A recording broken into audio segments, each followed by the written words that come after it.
Danger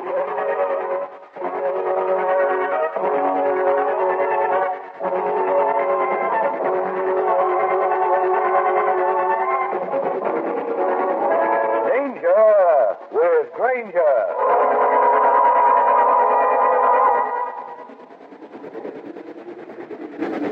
It's a cold day, Bill. Yeah. Someday I'm going to get off this old tugboat and find myself a nice job ashore inside some central heated office. Yeah. I used to say that. Well, look at here I am, still working the tugboat. Well, I'm going to part. Hey, Bill, come here quick. What's the matter? Come here, I said. What goes on? Take a look over at the port side. You tell me, am I going nuts or something? Holy smoke. You see the same thing I do? That looks like a pair of legs sticking up out of the water. Oh, he's two. You get that boat up on the port side. Yeah, reach it. Just past the stern. Go on the reverse. Right. Okay, hold it. I got him. Get out here and give me a hand. Okay. 1, 2, 3. Right.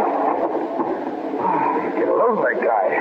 Somebody should have told me to put a lifebelt around the waist, not around the ankle. Yeah. Yes, huh? He is. He never put this lifebelt on himself. What? Somebody else did that. Take a look at his head.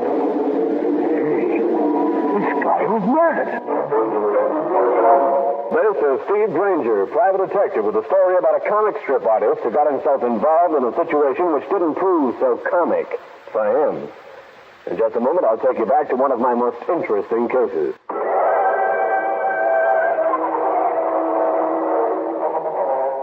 This is Granger. I was sitting in my office where a radiator was giving off some of that heat that's so popular on wintry days.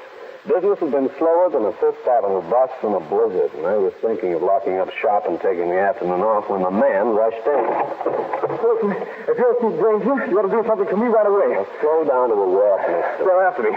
They're going to find me. And when they do, I'll be accused of murder. What murder? Who are you? As soon as they see the paper, they'll come looking for me, and I'll be accused of murder. I didn't do it, you understand? As soon as you can tell me a couple of things, we'll go ahead. If you can't, I'll throw you out. You're making me nervous, right? Yeah, all right. Oh, what do you want to know? That's a good question. First, who are you? Then second, who was murdered? Third, why is anybody going to say you did it? Very well. My name is Keith Leffert. Number 2, please. Look at this newspaper. Right there.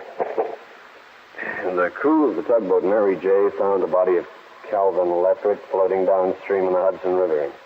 When the body was hauled aboard, they found that a life belt had been tied around the ankles. The ankles? What kind of routine is that? Keep on reading. At the morgue, it was found that Leffert had died of drowning, but suspicion arose when a bruise bad enough to cause a fracture was found in his forehead. What relation was the dead man to you? He's my brother. And when the police start checking, they'll be sure I did it and I'll be locked up. Why? Turn the paper to the comic section. Comic section? Go on. Okay. Now what? Look at today's Coast Patrol comic strip.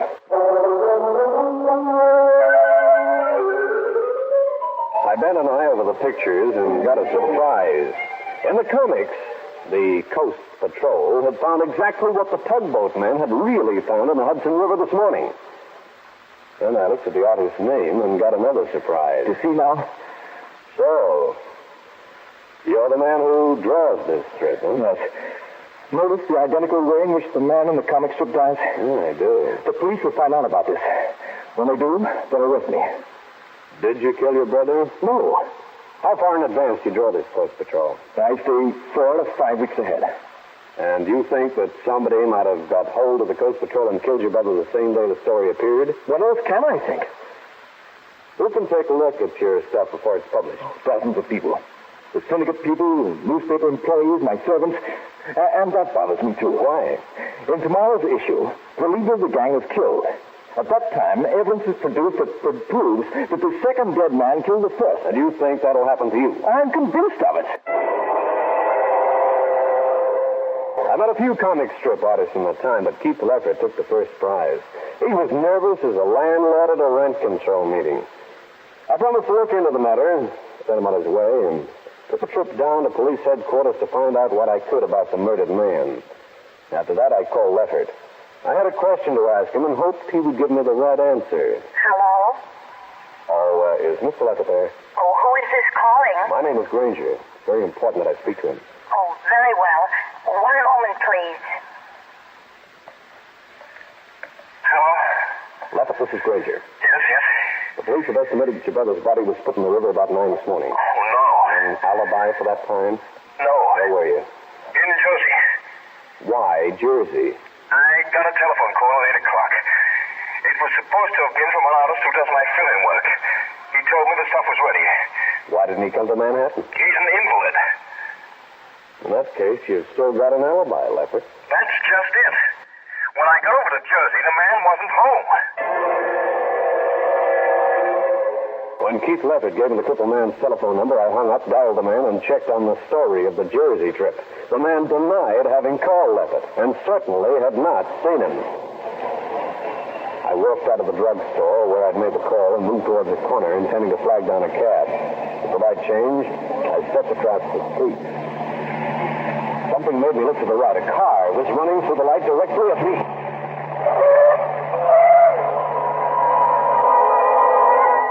I'll continue with this interesting story in a minute.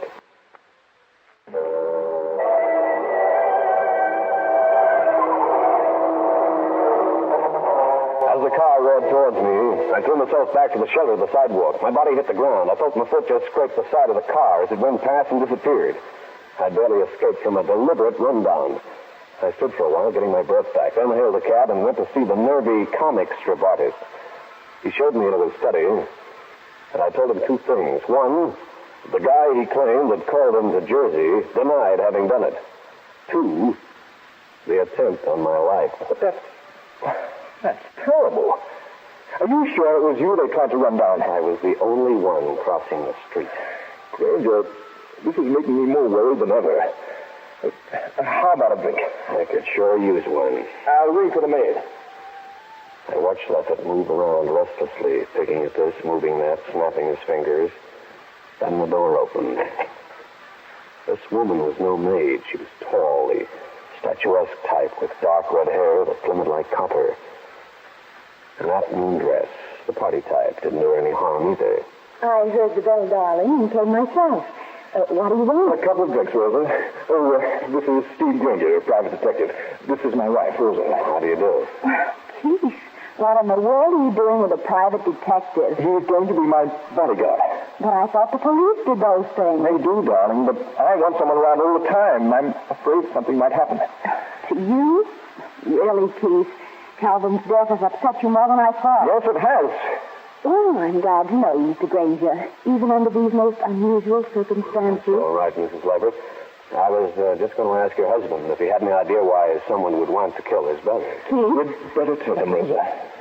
I'll get the drinks. What should it be, Mr. Granger? Scotch, rye, or gin? Scotch, please, and on the rocks. I'll be right back. Leffert, what's this about your brother? He owed money. A lot of money to a man. What's a lot? 5,000. That's a lot. Tell me, to whom did your brother owe this money? A man named Steed. Andrew Steed.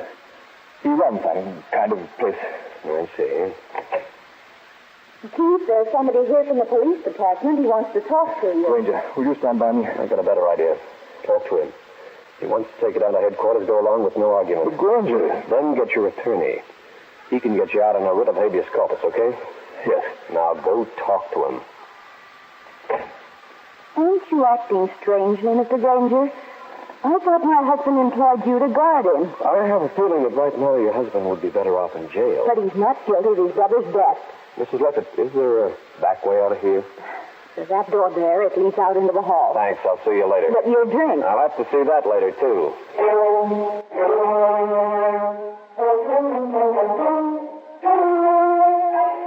I slipped out the side door and made my way back around towards the front of the building and the elevators. Then, if an officer recognized me, at least I wouldn't be sneaking. I headed downtown to Cal Hendricks' place, and all the time I had the feeling I was being followed, but I couldn't spot my follower.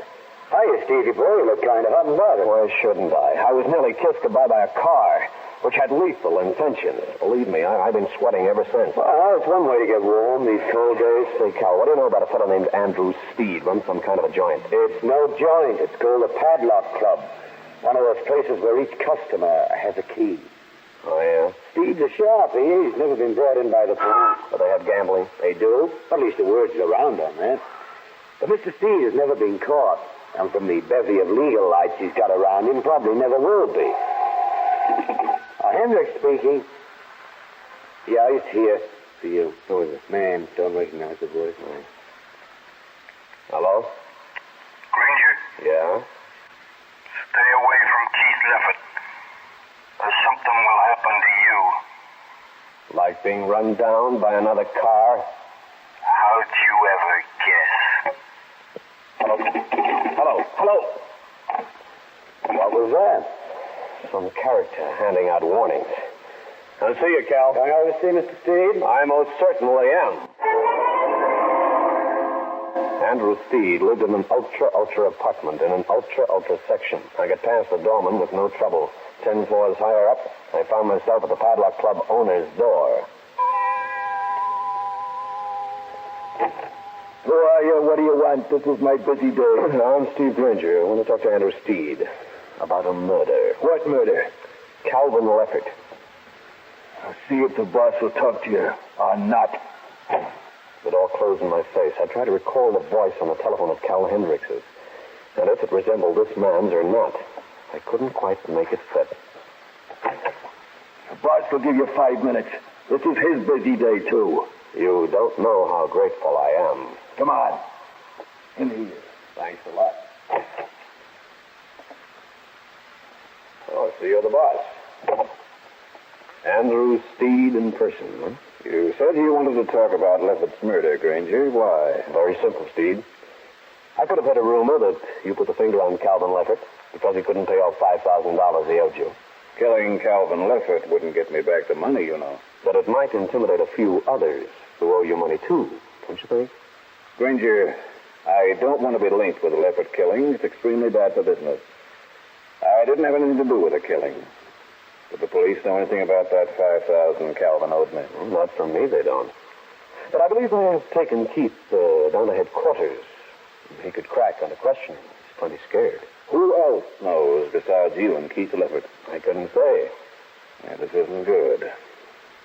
How much will you take to keep quiet about my connection? Not a cent, Steed. If you didn't have anything to do with Calvin Leffert's death, fine. If you did, that's another thing. See you later, Steed. I moved towards the elevators. Suddenly, that instinct told me to turn around. I did and ducked just in time. I hadn't got a good look at the gunman's position, but it could have been the doorway to Steed's apartment. What's going on out here? All right, Steed, hold it. You, Buster, get out of here. What's the matter with you? Let's see that gun you've got parked in your shoulder. Now, look, get it out. Okay. Here. This hasn't been fired. Here, take it back. All right, Granger, what was that for? You got a gun, Steed? Don't be ridiculous. What happened? Some joker took a pot shot at me. Must have disappeared down this corridor. Granger, come inside a moment. There's something I think you should know. Okay. What is it? Take him, Monty. Up, Granger. Take that gun of yours before you hurt yourself. What's this for, Steed? I've changed my mind about you, mister. I think perhaps you'd better be put on ice for a little while. Yeah? Yeah.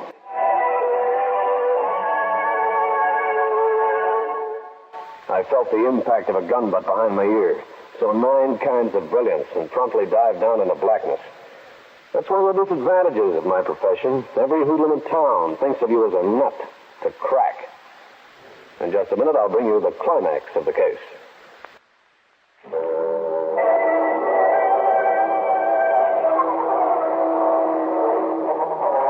When I woke up after being slugged by Andrew Steed's sidekick, I had a splitting headache and felt like a bundle of laundry. When I looked around the gloom, I found myself tied hand and foot in what was some kind of an oversized canvas bag. I spent what must have been an hour or two in a vehicle that bounced along with gay abandon. I felt like I was living a chapter out of Keith Leffert's Coast Patrol. Then the vehicle stopped. All right, let's get him out of here. Right. I felt myself being lifted and carried. The door opened and shut. Then another one. Is this the man? Yes. You know what to do. I do. Be sure and keep an eye on him. He gets violent occasionally. Then I heard a door shut. And in a moment, the canvas bag was undone. And I was untied by a small, shifty-looking character in a white coat. There. That's more comfortable, isn't it? If you're a doctor, mister, you're going to be in a jam for this caper. Now, don't get excited. The guy took off and locked the door. I looked around. I was in a cell, carefully padded. It didn't take much to figure that I was in a private institution, and probably booked as a relative or friend of Andrew Steed's. I sat in the cell for an hour, 2, 3, and through a barred window I could see the day fading into night. Then I had a visitor. I thought you might like some food. Why, thanks a lot. I could use a bite. Very well, here's the tray. I'm sure you'll be satisfied. Oh, Trey, you character. I looked down at the fallen man for a second. Then I went through him. Got a set of keys. I moved cautiously towards what I hoped was the front of the building. This was the office, where I'd made my first exit from the laundry bag. This was the street, and I was free. But where was I? I jotted down the number of the building, an old house that had been converted to a sanitarium. On the next corner, I got the name of the street from the sign. It was Cypress. I hailed a passing car. The driver took me to the local taxi stand. I was in a small town of New Jersey. I told a hacky to take me back to Manhattan.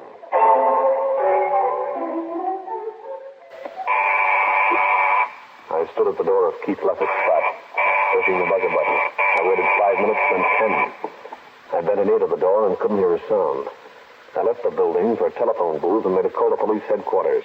The headquarters man told me that Leffert had been released after an hour of questioning. My next stop was Steed's apartment. I had a news flash for him in both hands. After 5 minutes, I gave it up and went back downstairs. The doorman remembered seeing Steed leave. His manservant had driven him away in a car, but when the doorman described it to me, it sounded like the one that had tried to run me down.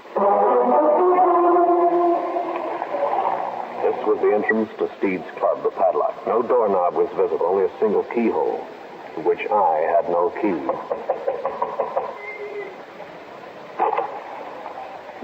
Yeah?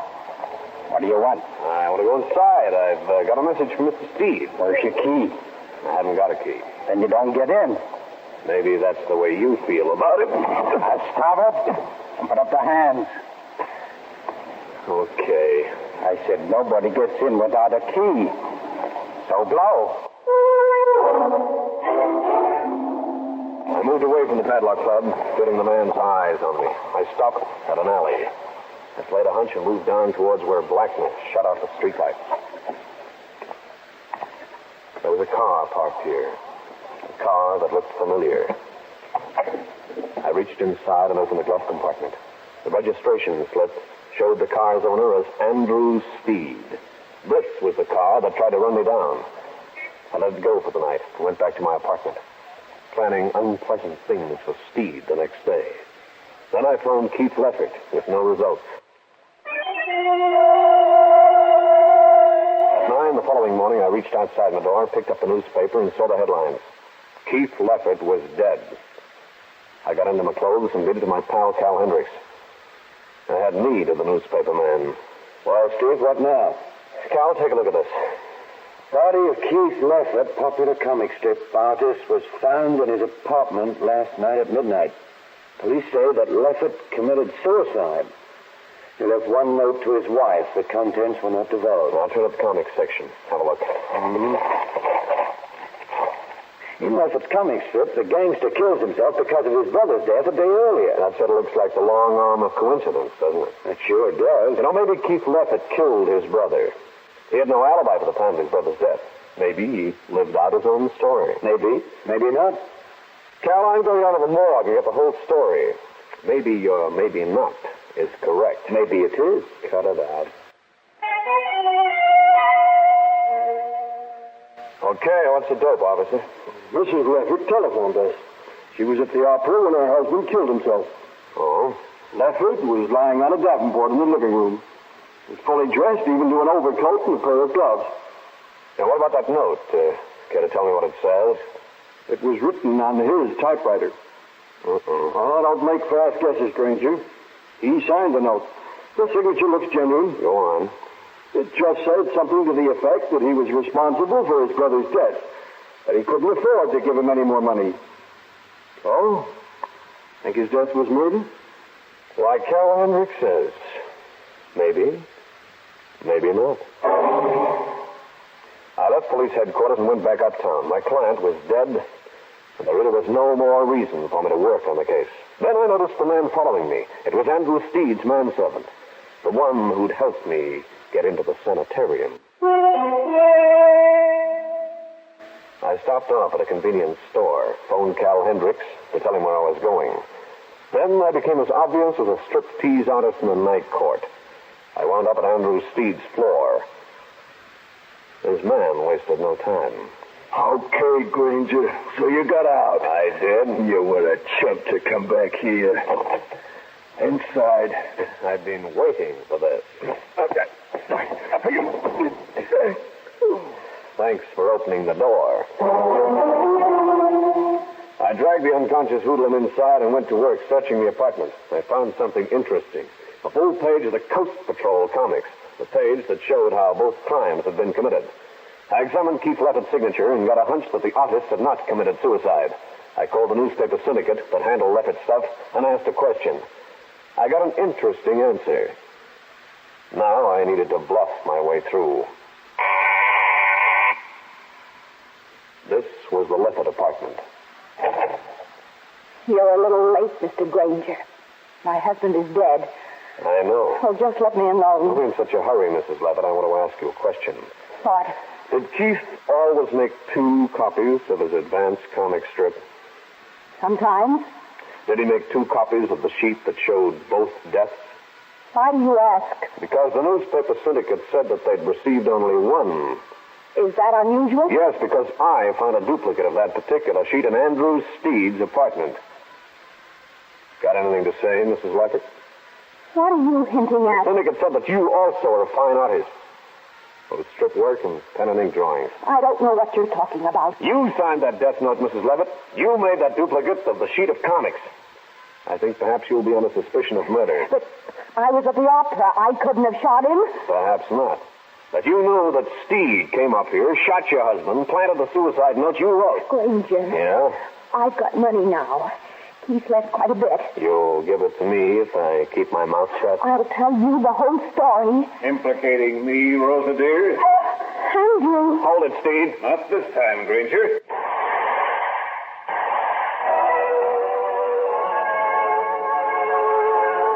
Well, friends, that's the story. I'll be back to wrap up the case in just a minute.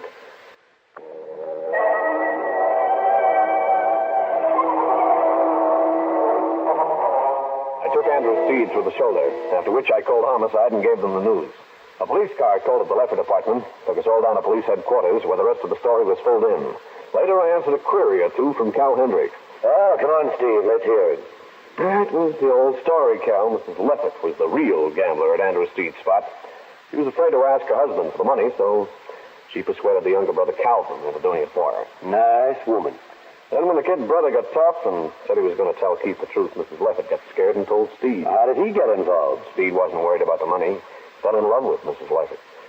They got together and plotted both killings, using the comic strip to make it look like Keith Leffert had murdered his brother and then killed himself, following the action of his own story. Now, what about the rundown and the shot in the hole? Steed's man did the rundown. Steed himself fired the shot. I didn't search him, so I didn't find that out. Well, you sure have had to chase around to earn that fee, haven't you, Steve? You said it. Hey, what's the matter? I just realized that this is one time when I don't get a fee. My client's dead. There's no one to collect from. How do you like that? All that work in Omazuma. Steve Granger again. You just heard one of the most interesting cases in my files. And I'll have another one for you. So be around next time.